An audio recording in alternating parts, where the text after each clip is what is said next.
एक सीकर ने पूछा है, ऐसा कहा जाता है कि रिएक्ट करना बंद करना नार्सिसिस्ट से जीत का असली तरीका है, लेकिन ऐसा लगता नहीं है। रिएक्ट करना बंद करने से तो स्थिति और भी ज्यादा विस्फोटक हो जाती है। ऐसे में क्या करें? देखिए, आप जब रिएक्ट करते हैं, रिएक्ट करना बंद करते हैं, तो आपका एम क्या है? ये एम बहुत महत्वपूर्ण है। आप जब रिएक्ट करना बंद करते हैं, तो आप रिएक्ट करना इसलिए बंद करते हैं ताकि नार्सिसिस्ट की जो ग्रैंडियोसिटी की जो सेल्फ इमेज है, उस सेल्फ इमेज को आप डिफाई कर सकें, उसको चुनौती दे सकें। आप जब रिएक्ट करना बंद करते हैं तो आप इसलिए रिएक्ट करना बंद करते हैं क्योंकि आप नार्सिसिस्ट ने जो कथानक या नैरेटिव गढ़ा हुआ है, उसका पात्र बनने से इनकार कर सकें, उसको रिजेक्ट कर सके कि आप उसके पात्र नहीं हैं बल्कि आप एक इंडिविजुअल हैं। इसलिए आप रिएक्ट करना बंद करते हैं। आप रिएक्ट करना इसलिए बंद करते हैं ताकि आप नार्सिसिस्ट की गलतियों का उसको एहसास करा सकें, और उसको उसकी जब गलतियों का एहसास हो तो आप चाहते हैं कि वो शर्मिंदगी उठाए। इस शर्मिंदगी का एहसास कराने के लिए आप रिएक्ट करना बंद करते हैं। तो बेसिकली आपके तो रिएक्ट करना बंद करने से तो नार्सिसिस्ट जो है और ज़्यादा भड़क जाता है, क्योंकि जब आप उसकी सेल्फ इमेज को चैलेंज कर देंगे, वही सेल्फ इमेज उसका जीने का सहारा है।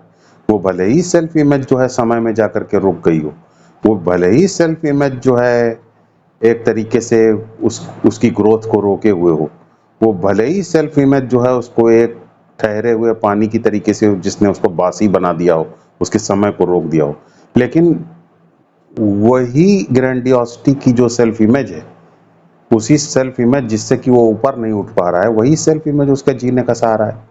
क्योंकि उसी ग्रैंडियोसिटी की सेल्फ इमेज से वो नार्सिसिस्टिक सप्लाई लेता है, दूसरे लोगों को नियंत्रित करने की कोशिश करता है, आपको नियंत्रित करने की कोशिश करता है, ताकि आप उसकी सुपीरियरिटी को एक्सेप्ट कर सकें। और आप जो है ना सिर्फ उसकी सुपीरियरिटी को एक्सेप्ट कर सकें, बल्कि आप उसके नैरेटिव का एक हिस्सा बन सकें, नैरेटिव का एक पात्र बन सकें, और उसको नार्सिसिस्टिक सप्लाई मिल सके। तो आप जब रिएक्ट करना बंद कर देंगे तो नार्सिसिस्ट की सेल्फ इमेज हर्ट होगी। जब सेल्फ इमेज हर्ट होगी तो और ज्यादा बौखला जाएगा। और जब आप नार्सिसिस्ट की कमियां बताते हैं, आप ऐसे सबूत पेश करते हैं जिन सबूतों से नार्सिसिस्ट की कमियों, निश्चित रूप से नार्सिसिस्ट की कमियों का मान लीजिए पता चल जाए उसको, तो क्या हो, उससे नार्सिसिस्ट की सेल्फ इमेज के ऊपर खतरा पैदा हो जाएगा। वो एक एग्जिस्टेंशियल क्राइसिस में पहुंच जाएगा। उस एग्जिस्टेंशियल क्राइसिस में उसको उसका पारा हाई हो जाएगा, यानी आप खो बैठेगा वो, क्योंकि अब उसके लिए एग्जिस्टेंशियल खतरा पैदा कर दिया आपने, उसके जीने के तरीके को ही आपने प्रभावित कर दिया। और यहीं पे जो है साइकोलॉजिकल ट्रीटमेंट और स्पिरिचुअल ट्रीटमेंट दोनों के बीच में एक क्रॉस रोड है। इस क्रॉस रोड से ही दोनों ट्रीटमेंट अलग अलग हो जाते हैं।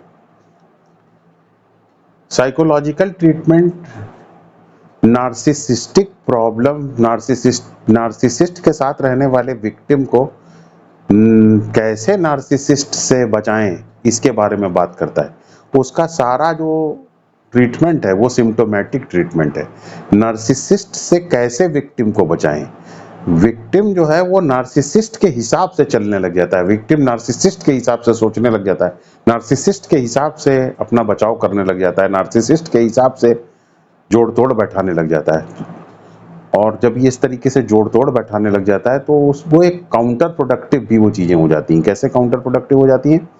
क्योंकि जब आप नार्सिसिस्ट के हिसाब से हर चीज चलने लग जाते हैं, अपना बचाव करने लग जाते हैं, चाल चलने लग जाते हैं, प्लान बनाने लग जाते हैं, तो नार्सिसिस्ट धीरे धीरे और ज्यादा आपके माइंड के ऊपर हावी होता चला जाता है, और ज्यादा आपके माइंड के ऊपर हावी होता चला जाता है। और जब आपके माइंड के ऊपर हावी होता चला जाएगा तो क्या होगा, आपकी ओवर थिंकिंग को वो ट्रिगर कर देगा, है ना? आप ओवर थिंकिंग का शिकार हो जाएंगे। 24 घंटे आपको ऐसा लगने लगेगा कि आप जो है सिर्फ नार्सिसिस्ट के बारे में ही सोचते हैं, और आप कोई भी प्रोडक्टिव काम नहीं कर पा रहे हैं। इस तरीके का वर्थलेसनेस का ख्याल आपके अंदर आने लग जाएगा।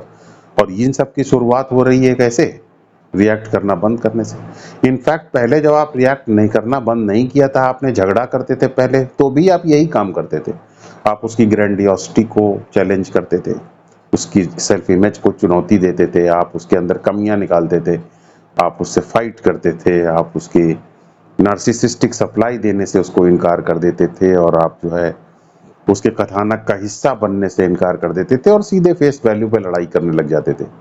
लेकिन आपने ये फेस वैल्यू पे लड़ाई करना बंद इसलिए कर दिया क्योंकि आपने देखा कि उसका जो रिएक्शन है, वो रिएक्शन आपके द्वारा जो आपने किया उससे 1000 गुना ज्यादा रिटर्न हो रहा है आपके ऊपर।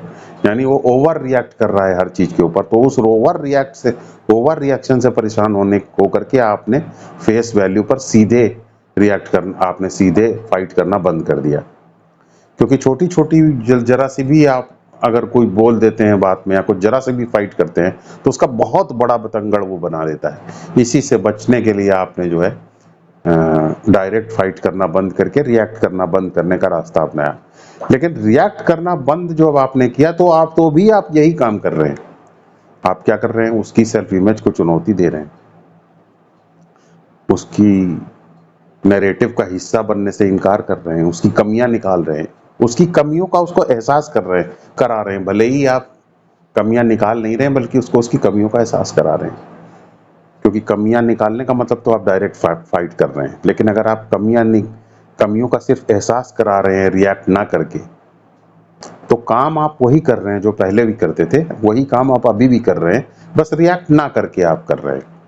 इसीलिए तो नो कांटेक्ट सक्सेसफुल नहीं हो पाता, क्योंकि नो कांटेक्ट नार्सिसिस्ट को इनडायरेक्टली उसकी वीकनेसेस का एहसास कराने के लिए लोग करने लग जाते हैं, इनडायरेक्टली उसके कथानक का हिस्सा बनने से इनकार करने के लिए उसको उसमें एक रेजिस्टेंस नार्सिसिस्ट को दिखाई देता है, एक सेल्फ इमेज को उसकी चैलेंज दिखाई देता है, जिससे कि प्रॉब्लम पैदा हो जाती है। तो रिएक्ट करना, सही कह रहे हैं आप, कि पहले से ज्यादा आपको विस्फोटक स्थिति पैदा कर देगा। यहां पर याद रखिए, नार्सिसिस्ट से डील हो करने की तो बात हो रही है, लेकिन यहाँ पर जो सेंटर पॉइंट है, जिस चीज के ऊपर बातचीत हो रही है, वो नार्सिसिस्ट को जवाब देने या कुछ एहसास कराने के बारे में बात नहीं हो रही है, उसकी सेल्फ इमेज को चैलेंज करने के बारे में बात नहीं हो रही है, उसको डिफाई करने के बारे में बात नहीं हो रही है। यहाँ पे बात आपके आत्म विकास की, आपके सेल्फ ग्रोथ की हो रही।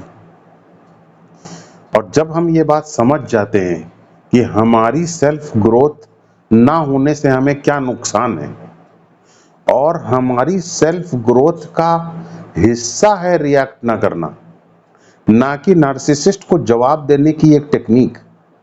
ये बात समझ लीजिए, बहुत ही इंपॉर्टेंट बात है ये। जब हम ये समझ जाते हैं कि रिएक्ट करना बंद करना नार्सिसिस्ट को जवाब देने की कोई टेक्निक नहीं है, नार्सिसिस्ट को नीचा दिखाने की कोई टेक्निक नहीं है, जैसा कि साइकोलॉजिस्ट 50 तरीके की टेक्निक्स बताते हैं नार्सिसिस्ट को हैंडल करने की, ये नार्सिसिस्ट को हैंडल करने की टेक्निक नहीं है। रिएक्ट ना करना नार्सिसिस्ट को हैंडल करने की टेक्निक नहीं है, रिएक्ट ना करना आपके आत्म विकास या आपकी सेल्फ ग्रोथ की टेक्निक है। और जब आपकी सेल्फ ग्रोथ होती है, तो नार्सिसिस्ट को डील करना पैकेज में शामिल है, वो उस पैकेज में फ्री में आता है। आपकी सेल्फ ग्रोथ के साथ नार्सिसिस्ट के ऊपर आपका जो कंट्रोल है वो फ्री में आता है। आप नार्सिसिस्ट को कंट्रोल करने के लिए रिएक्ट करना बंद नहीं कर रहे हैं, आप अपने आत्म विकास के लिए, सेल्फ ग्रोथ के लिए रिएक्ट करना बंद कर रहे हैं। जब आप ये बात समझ जाते हैं, तो आप साइकोलॉजी के डोमेन से निकल करके स्पिरिचुअलिटी के डोमेन में आ जाते हैं, क्योंकि आप अपनी सेल्फ ग्रोथ के लिए काम कर रहे हैं। और जब हम ये छलांग मार पाते हैं, यानी हमें इस बात का एहसास होता है कि हम अपनी सेल्फ ग्रोथ के लिए काम कर रहे हैं, हमें अपनी सेल्फ ग्रोथ के लिए काम करना है, तो हम कुछ बातें अच्छी तरीके से समझ जाते हैं। पहली बात तो हम ये समझ जाते हैं कि नार्सिसिस्ट हमारी लाइफ की प्रॉब्लम नहीं है। हमारी लाइफ की प्रॉब्लम हमारी खुद की नेगेटिविटी है। ये हमारे अंदर जो नेगेटिविटी है, हमारे अंदर जो नेगेटिव इमोशंस हैं, ये हमारी प्रॉब्लम का रियल कारण है। नार्सिसिस्ट हमारी प्रॉब्लम का रियल कारण नहीं है, वो तो सिर्फ एक इंस्ट्रूमेंटल कॉज है, इंस्ट्रूमेंटल कारण है। नार्सिसिस्ट की प्रेजेंस में सिर्फ इतना होता है कि हमारे अंदर जो घाव है, जो साइकोलॉजिकल वुंड्स हैं, वो वुंड्स सामने आ जाते हैं, पता चल जाते हैं, लेकिन वो मौजूद पहले से ही हैं। तो एक तरीके से नार्सिसिस्ट का तो हमें धन्यवाद देना पड़ेगा कि उसने हमें अपने वुंड्स का एहसास कराया। और जब हमारे वुंड्स उसकी मौजूदगी में सामने आ जाते हैं, हमारे अंदर के traumatic pattern, painful psychological patterns सामने आ जाते हैं जब हमारे, तो उन पैटर्न्स को क्या करना है इसके ऊपर हमें विचार करना पड़ता है। तो ये हम जब विचार करते हैं तो ये सब स्पिरिचुअलिटी के दायरे में आता है, इस तरीके का विचार करना। तो हम नार्सिसिस्ट को जिम्मेदार नहीं ठहराते हैं, हम विचार ठहराते हैं, हम किसे जिम्मेदार नार्सिसिस्ट को हम जिम्मेदार नहीं ठहराते हैं, हम किसे जिम्मेदार ठहराते हैं, हम अपनी नेगेटिविटी को जिम्मेदार ठहराते हैं, हम अपनी सेल्फ इमेजेस को जिम्मेदार ठहराते हैं, हम अपनी कंडीशनिंग्स को जिम्मेदार ठहराते हैं, हम अपने बिलीफ सिस्टम को जिम्मेदार ठहराते हैं, हम अपने माइंड के अंदर के उन पैटर्न्स को जिम्मेदार ठहराते हैं जो कि हर जरा से झटके से बुरी तरीके से एक्टिवेट हो जाते हैं। और रिएक्ट करना बंद करना इन पैटर्न्स को, इन सेल्फ इमेजेस को वीक करने की एक इम्पॉर्टेंट टेक्निक है। तो ये बात जब हमें समझ जाते हैं कि रिएक्ट करना बंद करना हमारे अपने अंदर के जो साइकोलॉजिकल वुंड्स हैं, जिन साइकोलॉजिकल वुंड्स को हम कहते हैं पर्सनैलिटी, इस पर्सनैलिटी को वीक करने के, पैसिव करने का तरीका है रिएक्ट ना करना। तब हम अपनी सेल्फ ग्रोथ के लिए इसका मतलब काम कर रहे हैं, ना कि नार्सिसिस्ट को जवाब देने के लिए। और तब हम ये बात भी समझ जाते हैं कि वास्तविक फ्रीडम इस बात में नहीं है कि हमारे जीवन में कौन है और कौन नहीं। वास्तविक फ्रीडम ये इस बात में है कि हमारे अंदर कोई नेगेटिविटी नहीं। वास्तविक फ्रीडम इस बात में है कि हम जहां भी हैं हम अपनी नेगेटिविटी से मुक्त हैं, अपने डिस्ट्रक्टिव इमोशन से मुक्त हैं, दूसरे के बारे में गलत तरीके के इंटरप्रिटेशन से मुक्त हैं। फ्रीडम की जब हम सही डेफिनेशन समझ जाते हैं, फ्रीडम को सही परिप्रेक्ष्य में, स्वतंत्रता को हम सही परिप्रेक्ष्य में जब देखना सीख जाते हैं, तब इसका मतलब हम सब समझ गए हैं कि रिएक्ट ना करने का सही तरीका क्या है, उसका सही मतलब क्या है। तो याद रखिए, ये रिएक्ट करना बंद करना नार्सिसिस्ट को जवाब देने का कोई तरीका नहीं है, बल्कि अपने अंदर के जो वुंड्स हैं, अपनी पर्सनैलिटी के अंदर के जो वुंड्स हैं, उनको दूर करना, उनको हील करने का एक तरीका है। तो कैसे हम जब ये बात समझ जाते हैं कि हमारी सेल्फ ग्रोथ जरूरी है, हम नार्सिसिस्ट को अपनी लाइफ में अट्रैक्ट ना करें, हम डिस्ट्रक्टिव लोगों की, टॉक्सिक लोगों के कंपनी में आने के बाद भी प्रभावित ना हो, और हम प्रभावित तभी नहीं होंगे जब हमारी सेल्फ ग्रोथ हो। सेल्फ ग्रोथ हमारी हो, इसके लिए जरूरी है कि हम रिएक्ट करना बंद करें।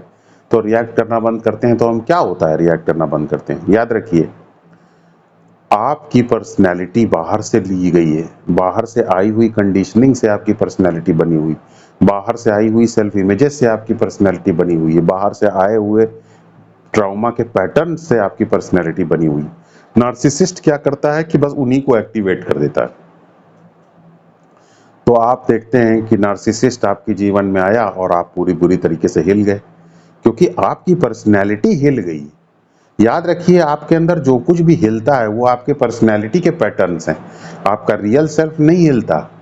आपका जो रियल सेल्फ है वो हर तरीके के पेन से मुक्त है, हर तरीके की डिसरिस्पेक्ट से मुक्त है। नार्सिसिस्ट आपको डिसरिस्पेक्ट करता है, लेकिन डिसरिस्पेक्ट का बुरा किस चीज को लगता है? डिसरिस्पेक्ट का बुरा आपकी पर्सनैलिटी के अंदर की कंडीशनिंग्स को लगता है, क्योंकि आपने ऐसी मान्यताएं बना रखी हैं कि आपको के सामने किसी को तेज नहीं बोलना चाहिए, आपको हमेशा सम्मान किया जाना चाहिए। ये सब मान्यताएं आपने बना रखी है, सब कुछ नहीं है, बाहर से ली गई मान्यताएं। किसी के तेज बोलने से क्या होता है? किसी के अपमानजनक बात करने से क्या होता है? अपमानजनक बात जब कोई करता है तो क्या चीज हमारे अंदर प्रभावित होती है? इसे ऑब्जर्व करिए। आप ऑब्जर्व तभी करते हैं जब आप रिएक्ट नहीं करते। कैसे आप ऑब्जर्व करेंगे इसको? क्या हमारे अंदर प्रभावित हो रहा है? किसी ने अपमानजनक बात की, इसका मतलब मैंने अपने अंदर एक सेल्फ इमेज बना रखी है। जैसे मैंने अपने अंदर एक सेल्फ इमेज बना रखी है कि मैं गुरु हूं। मान लीजिए किसी ने कहा कि गुरु मूर्ख होता है, तो मुझे बुरा लगेगा, क्योंकि मैंने गुरु की सेल्फ इमेज बना रखी है। गुरु की सेल्फ इमेज कहाँ से आई है? आप ही लोगों ने दी है। आप लोगों ने बार बार मुझे बताया है कि मैं गुरु हूँ। मैं गुरु की सेल्फ इमेज के साथ पैदा थोड़ी हुआ था, आप ही लोगों ने बना बना दिया मुझे गुरु। तो मेरी गुरु की सेल्फ इमेज आहत हो गई अगर आपने गुरु को मूर्ख कह दिया तो अब जब मेरे अंदर रिएक्ट करना किसे कहेंगे? जैसे ही आपने कहा कि गुरु मूर्ख होता है, आप मूर्ख हैं, गुरु मूर्ख होता है, जैसे ही आपने ये कहा हम आपको गाली देने लगे, इसका मतलब हमने रिएक्ट कर दिया। और अगर हमने इसके ऊपर विचार किया पहले कि आपने मुझे मूर्ख कहा तो मेरे अंदर क्या प्रभावित हुआ, तो हमें पता चला कि मेरी गुरु की सेल्फ इमेज जो आपने ही बनाई है, उसी वो सेल्फ इमेज प्रभावित हुई है, हम नहीं प्रभावित हुए हैं। वो सेल्फ इमेज टूटी है, हम नहीं टूटे हैं। तब हम कहेंगे भाई इस तरीके की सेल्फ इमेज टूट ही जाए तो ज़्यादा अच्छा है, क्योंकि हम एक बार मुक्त हो जाएंगे इससे तो कोई फिर उसके बाद कुछ, तो हम इसको ऑब्जर्व करेंगे, इस सेल्फ इमेज को देखेंगे कि सेल्फ इमेज कैसे मुझे पेन देती है। सेल्फ इमेज को कॉन्शियस करेंगे। जैसे जैसे हम अपने सेल्फ इमेज को आप चोट पहुंचाएंगे और हम सेल्फ इमेज को अपने ऑब्जर्वेशन में लेंगे, अपनी अवेयरनेस में लेंगे, वैसे वैसे सेल्फ इमेज की जानकारी बढ़ती जाएगी। जितनी हम अपनी सेल्फ इमेज को लेकर के अवेयर होंगे, उतना दोबारा जब आप मेरे सेल्फ इमेज की मुझे गाली देंगे, मुझे कहेंगे गुरु मूर्ख होता है, तो हम पहले पेन को ऑब्जर्व कर चुके हैं, पेन को अपनी अवेयरनेस में ला चुके हैं, तो दोबारा पेन नहीं होगा मुझे, क्योंकि एक बार पेन हमारी अवेयरनेस में आ चुका है। अवेयरनेस ने मेरी सेल्फ इमेज को भस्म कर दिया है। याद रखिए, अवेयरनेस के अंदर एक क्वालिटी होती है। अवेयरनेस अगर स्ट्रांग है तो अवेयरनेस आग की तरह होती है, वो पर्सनैलिटी को भस्म कर देती है। लेकिन आप अनकॉन्शियसनेस का पानी अपनी अवेयरनेस के ऊपर डालते रहते हैं, इसलिए अनकॉन्शियसनेस, आपकी कॉन्शियसनेस या अवेयरनेस की आग हमेशा ठंडी रहती है, तो उसमें थोड़ी थोड़ी रोशनी बस रहती है, लेकिन आग ठंडी रहती है। लेकिन जब आप उसके ऊपर अनकॉन्शियसनेस का पानी डालना बंद कर देते हैं तो आग, अग्नि प्रज्वलित होना शुरू हो जाती है। जब अग्नि प्रज्वलित होना शुरू हो जाती है तो वो भस्म कर देती है हर तरीके की नेगेटिविटी को, हर तरीके के डिस्ट्रक्टिव इमोशंस को, हर तरीके की सेल्फ इमेजेस को। तो मेरी गुरु की सेल्फ इमेज जो मैंने बनाई है, उस सेल्फ इमेज को मेरी चेतना ने ऑब्जर्व किया, मेरी अवेयरनेस ने ऑब्जर्व किया कि कैसे आपके गुरु को मूर्ख कहने से मेरी सेल्फ इमेज गुरु की हर्ट हो रही है। तो मैंने देखा कि वो हर्ट होते जब मैंने उसको देख लिया तो मेरी सेल्फ इमेज भस्म हो गई, यानी मेरी चेतना के प्रकाश में वो चीज आ गई। जब वो आ गई तो भस्म हो गई, न्यूट्रलाइज हो गई। उसी तरीके से हमारे वुंड्स हैं, हम सब के अंदर कुछ डर रहते हैं। उसमें से एक डर है वैलिडेशन का, हमें सब लोग वैलिडेट करें, वैलिडेट ना होने का डर। मेरे अंदर कोई अगर बात है तो उसको दूसरे एग्री हों, उससे दूसरे लोग उसे वैलिडेट करें, ये मेरे अंदर पैटर्न है, ये एक वुंड है। उसी वैलिडेशन की चाह में हम दूसरे का चेहरा ताकते रहते हैं।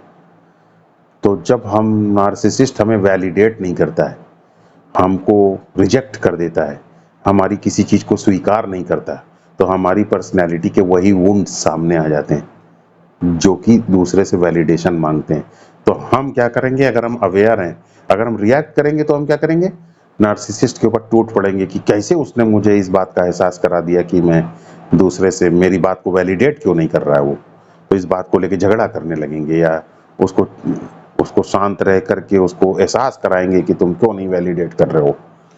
लेकिन अगर मेरे अंदर सेल्फ ग्रोथ को लेकर के चेतना जागृत हो गई तो हम इसको एक मौका समझेंगे, एक अपॉर्चुनिटी समझेंगे कि कैसे हमारे अंदर ये, अभी एक नार्सिसिस्ट ने दूसरे के द्वारा वैलिडेट किए जाने का जो मेरे अंदर वुंड है, मेरी पर्सनैलिटी के अंदर जो घाव है, उसको मेरे सामने ला दिया मुझे वैलिडेट ना करके। और तब हम उसको ऑब्जर्वेशन में लेंगे कि कैसे हम दूसरे से हमेशा वैलिडेट करने के लिए करना चाहते हैं, और फिर हम उसको अपने ऑब्जर्वेशन में लेंगे। इस तरीके से हम ऑब्जर्वेशन में हर चीज को लेंगे, अपने वुंड्स को लेंगे, अपनी कंडीशनिंग्स को लेंगे, अपनी बिलीफ सिस्टम को लेंगे, अपनी नॉलेज की कमी को। नार्सिसिस्ट मुझे मेरे ज्ञान की कमी का एहसास कराता है, तो हम ये देखेंगे कि हम अपने, मेरे अंदर कौन सी पर्सनैलिटी का पैटर्न है जो मुझे ज्ञान पाने से रोकता है, मुझे इंटेलेक्चुअली लेजी बनाता है। उसको हम लेकर के हम अवेयर होंगे। अपनी कामचोरी को लेकर के हम अवेयर होंगे, कौन सा ऐसा पैटर्न है मेरे अंदर जो हमेशा कामचोरी के लिए मुझे मजबूर करता है। मेरी पर्सनैलिटी के अंदर, मेरी बॉडी के अंदर इस तरीके की कौन से मिनरल्स और विटामिन की कमी है, कौन सी ताकत। तो हम थोड़ा सा अपने लिए जाएंगे मिनरल मल्टीविटामिन प्रोटीन पाउडर ले लेंगे जा करके और उसको थोड़ा सा पी लेंगे दूध में मिला करके या पानी में मिला के, ताकि मेरे शरीर में थोड़ी शक्ति आ सके, ताकि मैं काम कर सकूं। मैं अपनी योग्यता को बढ़ाऊंगा, मैं अपनी कॉम्पिटेंस को बढ़ाऊंगा, क्योंकि मेरा गोल जो है वो नार्सिसिस्ट से टकराना नहीं, बल्कि मेरा गोल है अपने आत्म विकास की, अपने आत्म विकास को इंश्योर करना, अपनी तरक्की को इंश्योर करना, अपने सेल्फ ग्रोथ को इंश्योर करना, अपने इंडिविजुएशन को संभव बनाना। तो इस तरीके से हमारे अंदर जब नेगेटिव इमोशन आएगा तो हम नार्सिसिस्ट ने नेगेटिविटी मेरे अंदर इन्फ्यूज की, हम उस नेगेटिविटी के ऊपर विचार करेंगे। जब हम नेगेटिविटी के ऊपर विचार करेंगे तो हम पाएंगे कि अरे ये नेगेटिविटी तो हमें अंदर से जला रही है और बाहर की दुनिया में भी ये नेगेटिविटी प्रोजेक्ट कर रही है, क्योंकि तो प्रोजेक्टर की तरीके से है। नेगेटिविटी अंदर से मुझे गर्म भी कर रही है, इसका रेडिएशन मुझे गर्म भी कर रहा है और बाहर गलत चीजें प्रोजेक्ट भी कर रही है, दुनिया को एक दुख भरा चीज दिखा रही है, दुनिया को एक दुख भरे स्थान के रूप में दिखा रही है। तब हम ये समझ जाएंगे कि नेगेटिविटी बहुत खतरनाक है। हम उसके ऊपर रिएक्ट नहीं करेंगे वो उसके बताए हुए रास्ते पर जो नेगेटिविटी में बता रही, बल्कि नेगेटिविटी को ही अपने ऑब्जर्वेशन में लेंगे और इस तरीके से हम नेगेटिविटी को अपनी कॉन्शियसनेस की ताकत से, अपनी अवेयरनेस की ताकत से, अपने ऑब्जर्वेशन की ताकत से, अपनी अवेयरनेस की ताकत से भस्म कर देंगे। इसी को कहते हैं सेल्फ ग्रोथ। अब बताइए, धीरे धीरे धीरे धीरे आपने सब चीज डिफ्यूज कर दी। जब आपने सब चीज डिफ्यूज कर दी तो क्या होगा? आपकी पर्सनैलिटी पैसिव हो गई, आपकी आत्मा अब जागृत होगी। जब पर्सनैलिटी पैसिव हो जाती है, आपके वुंड्स हील हो जाते हैं। हील होने का मतलब वो ऑब्जर्वेशन में आ जाते हैं, अवेयरनेस में आ जाते हैं, सेल्फ इमेजेस आपकी ऑब्जर्वेशन में आ जाती हैं। आपकी वैलिडेशन की डिजायर जो है वो आपके अंदर खत्म हो जाती है, क्योंकि उसको आपने ऑब्जर्व कर लिया। एंगर आपका, हेट्रेड, लाइक्स एंड डिसलाइक्स, इन सब चीजों को जब आपने ऑब्जर्वेशन में लेते हैं, धीरे धीरे मध्यम पड़ जाते हैं, पैसिव हो जाते हैं। तब आपकी आत्मा का प्रकाश दिखाई देना शुरू होता है। अग्नि तब रोशनी के रूप में बाहर दिखाई देने लगती। चेतना अग्नि के रूप में, चेतना अभी अग्नि के रूप में भस्म करती थी, लेकिन पर्सनैलिटी के पैसिव होने से उस आग की रोशनी भी बाहर निकलना शुरू हो जाती है। उसी रोशनी को कहते हैं जागृति। तो आपके अंदर जागृति होती है और तब आप फ्रीडम महसूस करते हैं। इससे कोई फर्क नहीं पड़ता कि आप नार्सिसिस्ट मौजूद है कि नहीं, आप फ्रीडम को, स्वतंत्रता को महसूस करते हैं। लेकिन आप अपनी पर्सनैलिटी को कैसे ऑब्जर्व कर पाएंगे? पर्सनैलिटी को आप हमेशा उसी चीज को ऑब्जर्व कर सकते हैं जिससे आप हमेशा अलग हैं। तो आप जैसे बाहर कुर्सी और मेज को देख लेते हैं तो कहते हैं कि मैं इससे अलग हूँ, वैसे ही आप अपने बॉडी, माइंड और पर्सनैलिटी से भी अलग हैं, क्योंकि आप अपने नेगेटिव इमोशंस को देख सकते हैं, आप अपने अंदर के वुंड्स को देख सकते हैं जब वो पेन देते हैं आपको, आप अपने बिलीफ सिस्टम को ऑब्जर्व कर सकते हैं, आप अपनी मान्यताओं को देख सकते हैं जब वो टकराती हैं दुनिया के साथ। इन सब को आप देख सकते हैं। जिन जिन चीजों को आप देख सकते हैं, महसूस कर सकते हैं, उन सब से आप अलग हैं। तो आपका रियल सेल्फ इन सब से अलग है। आप अपने रियल सेल्फ में रहते हैं और अपनी पर्सनैलिटी, बॉडी, माइंड को ऑब्जर्व करते हैं। जो अपनी पर्सनैलिटी, बॉडी, माइंड इन सब चीजों को ऑब्जर्व करता है, वो ये नहीं कहता कि मैं शरीर हूँ, वो ये कहता है ये शरीर है, ये मन है, ये नेगेटिविटी आई, ये डिस्ट्रक्टिव इमोशंस आए, ये कंडीशनिंग दिखाई दे रही है, ये पर्सनैलिटी हिट हुई, ये देखो मेरे अंदर की सेल्फ इमेज टकरा रही है तो मुझे लग रहा है सेल्फ रिस्पेक्ट हर्ट हो रही है, ये देखो चीज के चिल्लाने से मेरी पर्सनैलिटी का कौन सा हिस्सा प्रभावित हो रहा है। इन सब चीजों से मैं अलग हूँ, मैं सेल्फ हूँ, रियल सेल्फ हूँ, इन सब से मैं अलग हूँ। ऐसा जब विचार करता है आदमी, अलग कर लेता है अपने आप को, दो करके देखता है, बॉडी, माइंड, पर्सनैलिटी अलग और मैं अलग, सेल्फ अलग, रियल सेल्फ में जीता है। तो जो रियल सेल्फ में जीता है वही ऑब्जर्व कर सकता है, और जो ऑब्जर्व कर सकता है वही पर्सनैलिटी को हील कर सकता है, और जो पर्सनैलिटी को हील कर सकता है वही पर्सनैलिटी को पैसिव बना सकता है। तो ये बात जब हम समझ जाते हैं तो अपने रियल सेल्फ में रहते हैं, और उसके बाद फिर हम अपने आप से प्रश्न पूछते हैं, मैं कौन हूँ? मैं दुखी हूँ। अपने आप से प्रश्न पूछते हैं, मैं कौन हूँ? मैं दुखी हूँ। और फिर हम दोबारा अपने आप से फिर प्रश्न पूछते हैं, मैं वास्तव में कौन हूँ? तब मेरा ध्यान तुरंत अपने रियल सेल्फ की तरफ जाता है, क्योंकि पहले तो हमने अनकॉन्शियसली जवाब दिया, मैं कौन हूँ? मैं दुखी हूँ। मैं वास्तव में कौन हूँ? तब पता चलेगा मैं रियल सेल्फ हूँ। तो ईगो जो होता है आपका, ईगो पर्सनैलिटी को ताकत देता रहता है, पर्सनैलिटी की बिजली है ईगो। जब आप अपने रियल सेल्फ की याद करते हैं, आत्मस्मरण इसे कहते हैं, जैसे ही आप अपने रियल सेल्फ की याद करते हैं, तुरंत आपका ईगो जो है वो पर्सनैलिटी को पावर देना छोड़ करके तुरंत अपने पावर हाउस में विलीन हो जाता है, यानी अपने रियल सेल्फ में आपके विलीन हो जाता है। और जब ईगो जो है पर्सनैलिटी को छोड़ करके आपके सेल्फ में विलीन हो जाता है, रियल सेल्फ में विलीन हो जाता है, रियल सेल्फ में रहने की आदत डाल लेता है, तो पर्सनैलिटी सूखना शुरू हो जाती है। इसी पर्सनैलिटी के सूखने को कहते हैं पर्सनैलिटी की हीलिंग। जैसे जख्म जो है जब सूख जाता है तब हम कहते हैं उसकी हीलिंग, वैसे ही पर्सनैलिटी जब सूख जाती है, कंडीशनिंग्स जब सूख जाती हैं, सेल्फ इमेजेस जब सूख जाती हैं, बिलीफ सिस्टम जब सूख जाता है, तब हम कहते हैं उसकी हीलिंग हो गई। इसलिए आप देखिए, आप किसी संत महात्मा को उल्टा सीधा बोल देते हैं तो बुरा नहीं मानते हैं। क्यों? क्योंकि उनकी सेल्फ इमेज सूख चुकी है, हील हो गई है, पर्सनैलिटी पैसिव हो चुकी है, चूरा बन गया है, सिर्फ खड़ी हुई है बस बालू की दीवार की तरह, अंदर से चूरा बन चुका है उसका पूरा। जैसे जली हुई रस्सी की तरीके से है, वो सिर्फ राख का एक आकार है बस। तो बुरा नहीं मानते हैं संत महात्मा। क्यों? क्योंकि पर्सनैलिटी सूख चुकी है।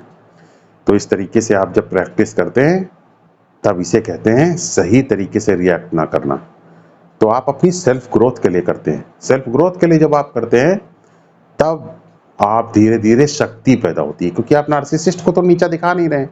नार्सिसिस्ट की सेल्फ इमेज को भी आप स्वीकार कर लेते हैं, उसका पात्र बनना भी स्वीकार कर लेते हैं, सब कुछ कर लेते हैं, क्योंकि आपकी स्थिति उस कुत्ते की तरीके से है जिसकी पूंछ हमेशा नीची है।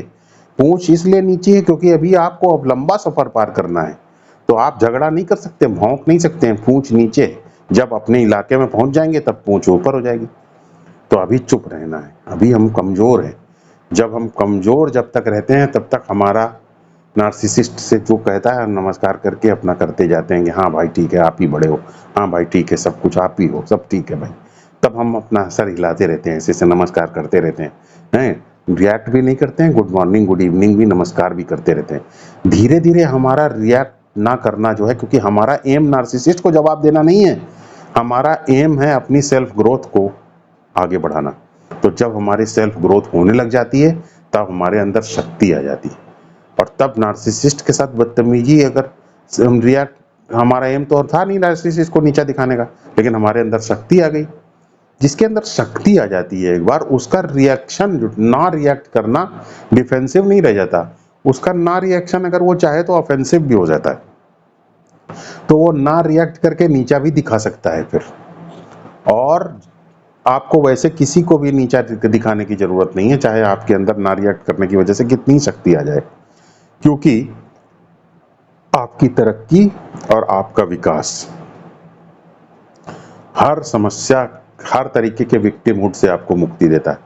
चाहे नार्सिसिस्ट के अंदर मैकियावेलियन गुण हो, चाहे नार्सिसिस्ट एक साइकोपैथ हो, और चाहे उसके अंदर नार्सिसिस्टिक गुण हो, तीनों से ना रिएक्ट करके आप जीत सकते हैं। अगर आप ना रिएक्ट करने को साइकोपैथ, नार्सिसिस्ट या मैकियावेलियन टेंडेंसी वाले आदमी को जवाब देने की बजाय रिएक्ट ना करना आप इसलिए करें कि ताकि आपका सेल्फ ग्रोथ हो सके, उसको सेल्फ ग्रोथ में जोड़ लें। क्योंकि सेल्फ ग्रोथ से जब आप रिएक्ट नहीं करने को जोड़ लेते हैं तो आपके आसपास रहने वाले लोग जो होते हैं वो पैसिव हो जाते हैं, उनका नार्सिसिज्म और टॉक्सिसिटी सब पैसिव हो जाती है, क्योंकि वो आपसे अब जीत नहीं सकते।